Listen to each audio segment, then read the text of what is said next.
Hello students, चलिए कुछ important question discuss करते हैं। ये मेरे छोटे से व्हाइट बोर्ड में क्या कह रहा है, स्टार्टिंग के समय ईबी का मान होगा। ईबी मतलब बैक ईएमएफ, ठीक, 0 होगा, आर्मेचर वोल्टेज ड्रॉप के बराबर होगा, सप्लाई वोल्टेज के बराबर होगा, सप्लाई वोल्टेज का आधा होगा। ठीक है, तो ये तो मैक्सिमम पावर के लिए है। मैक्सिमम पावर, अगर आपसे मैक्सिमम पावर के लिए कंडीशन पूछे डीसी मोटर में तो क्या होगा, EB इक्वल टू V/2, ये हमेशा याद रखिएगा। चलिए हम मुद्दे पे आते हैं। तो स्टार्टिंग के समय क्या होगा, जो EB का मान होगा वो क्या होगा, 0 के बराबर होगा। ठीक है, ठीक, क्यों क्यों क्योंकि स्टार्टिंग जब स्टार्ट होने वाला होता है तो आपका जो आर्मेचर होगा, ठीक है, आर्मेचर क्या होगा, ये आपका स्टैंड स्टिल कंडीशन में होगा। और जब आर्मेचर नहीं घूमेगा तो मैग्नेटिक फ्लक्स को, मैग्नेटिक फील्ड को काटेगा नहीं। जब मैग्नेटिक फील्ड को काटेगा नहीं तो आपका जो बैक ईएमएफ आपका इंड्यूस नहीं होगा आर्मेचर में, इसलिए क्या होगा, ये आपका 0 रहेगा। ठीक है,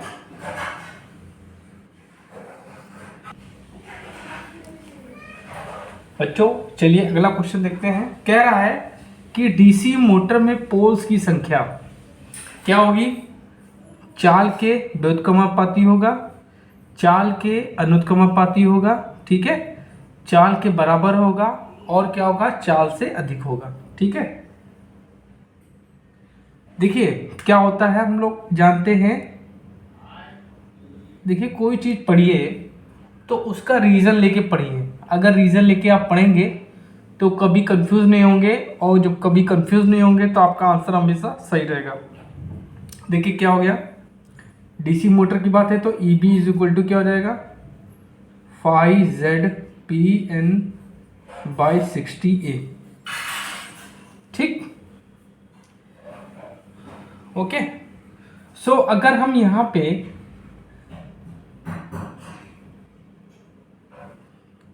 ठीक, तो यहां पे अगर हम कर दें तो N इक्वल टू क्या हो जाएगा आपका, N इक्वल टू हो जाएगा EB इंटू 60A/5ZP। ठीक, अच्छा, बाकी टर्म्स को अगर हम कांस्टेंट मान लें, ठीक, तो यहां पे आपको क्या रिलेशन मिलेगा, K टाइम्स अपॉन P मिलेगा, K टाइम्स आपको P मिलेगा। ठीक है, ये क्या आपका पोल्स है, ये आपका स्पीड है। तो यहां से आपको क्या रिलेशन मिलेगा, N is inversely proportional to pole, मतलब चाल के क्या होगा, विपरीत होगा। ठीक है, ठीक, या आप इससे यहां निकाल लीजिए N इक्वल टू 120F/P, इससे भी निकाल सकते हैं। तो यहां से भी क्या होगा, 1/P होगा। ठीक, तो आपका आंसर क्या हो जाएगा बच्चों, ये आपका आंसर सही है। ठीक, चलिए और अगला क्वेश्चन देखते हैं।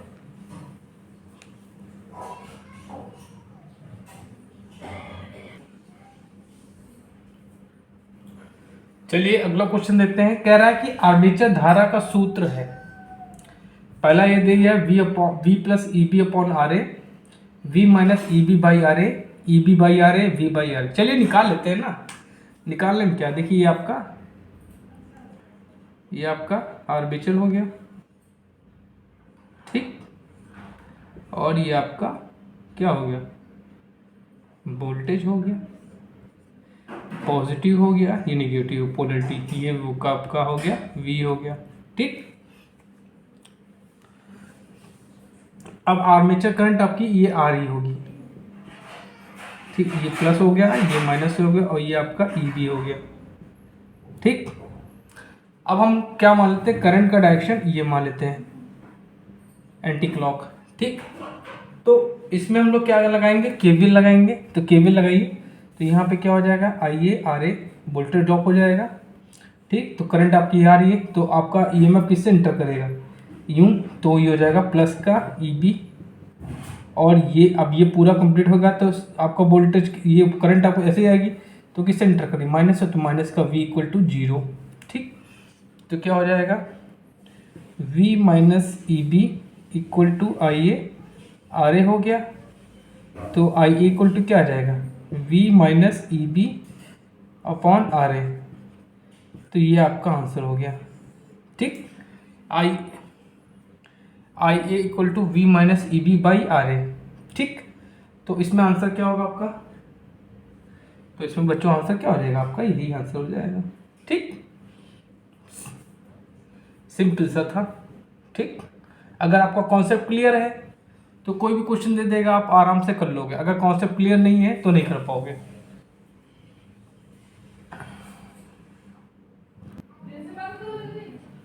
अब देखिए अगला क्वेश्चन देखते हैं बच्चों, कह रहा है 0.5 ओम RA, तो आपका RA की वैल्यू कितनी दे दी है आपको, 0.5 ओम। ठीक, तथा 180 वोल्ट EB मतलब बैक EMF, तो यहाँ पे आपका EB की वैल्यू कितनी दे दी इन्होंने, 180 वोल्ट। ठीक, 200 DC सीरीज मोटर द्वारा, तो यहाँ पे जो आपका वोल्टेज कितना दे दिया है, 200 वोल्ट। ठीक, द्वारा कर्षित धारा का मान ज्ञात करें। कर्षित धारा मतलब आपकी आर्मेचर करंट निकालनी है। ठीक, तो लगा दीजिए। अभी हमने आपको मोटर का आर्मेचर करंट का फॉर्मूला बताया था, I is equal to V minus EB upon RA, तो लगाओ इसमें ये फॉर्मूला। V कितना है आपका 200, EB कितना है 180 बटे 0.5, ये कितना आ गया 20 बटे 0.5 पॉइंट अटैच, तो 5 चौक 20, तो आपकी आर्मेचर करंट कितनी आ गई आपकी 40 एम्पियर। ठीक है, तो ये आपका 40 ampere is the right answer.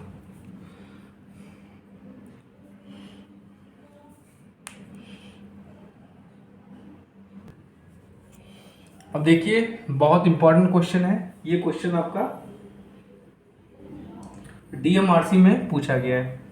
कह रहा है बैक EMF का दूसरा नाम है, मतलब जो आपका बैक EMF है, जो आपका बैक EMF जो EB होता है, ठीक है, उसको किस और नाम से जाना जाता है, पॉजिटिव EMF, नेगेटिव EMF, विपरीत EMF और काउंटर EMF।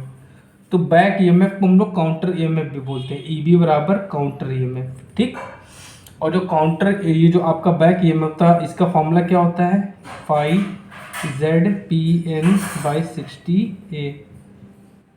ठीक है, ये फॉर्मूला होता है। ठीक, ये क्या काम करता है, गवर्नर का काम करता है। अगर ये पूछा जाए, आपसे क्वेश्चन पूछा भी गया है कि ये किस तरह काम करता है, तो ये गवर्नर का काम करता है। किसका, गवर्नर का काम करता है, गवर्नर का काम करता है। ये कैसा होता है, AC होता है। क्या होता है बच्चों, ये आपका AC होता है। कहाँ पे होता है, ये आपका आर्मेचर में होता है। ठीक,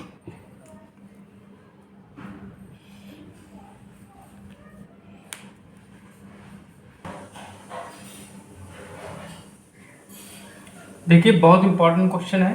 ये पूछ रहा है कि ये क्वेश्चन जो है आपका UP PCL में पूछा गया है,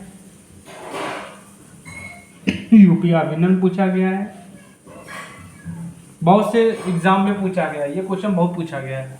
अगर मैं यहाँ से यहाँ तक लिखूँ तो सब कंपटीशन एग्जाम में पूछा गया है, इसरो में पूछा गया है। ठीक है,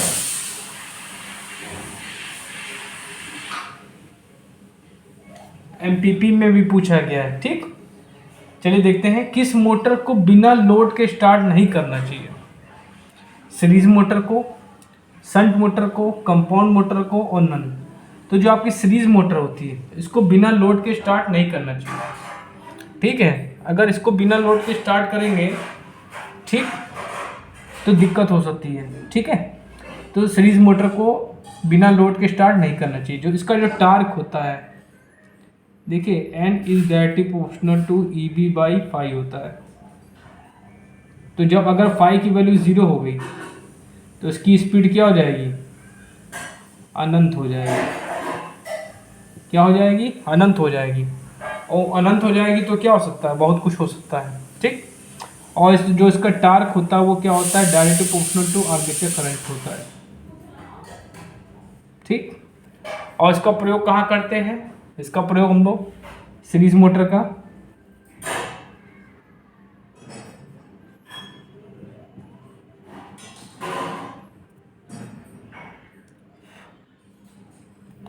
लोकोमोटिव में करते हैं, क्रेन्स में करते हैं, हॉइस्ट में करते हैं, ठीक। जहां पे हमको स्टार्टिंग टार्क बहुत ज़्यादा चाहिए वहां पे इस मोटर का प्रयोग करते हैं। अब देखिए ये क्वेश्चन देखते हैं, बहुत इंपॉर्टेंट क्वेश्चन है। ये पूछा गया है, टेक्निकल हेल्पर में पूछा गया है। कह रहा है डीसी सीरीज मोटर में वोल्टेज, बैक ईएमएफ और आर्मेचर करंट में रिलेशन क्या होता है? चलिए निकाल लेते हैं, देखने के जो होते नहीं है, ठीक। तो देखिए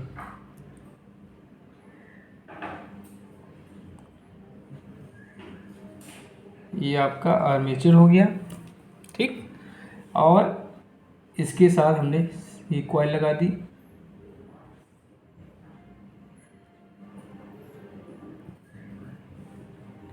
ये प्लस माइनस, ये आपका वोल्टेज हो गया, ठीक।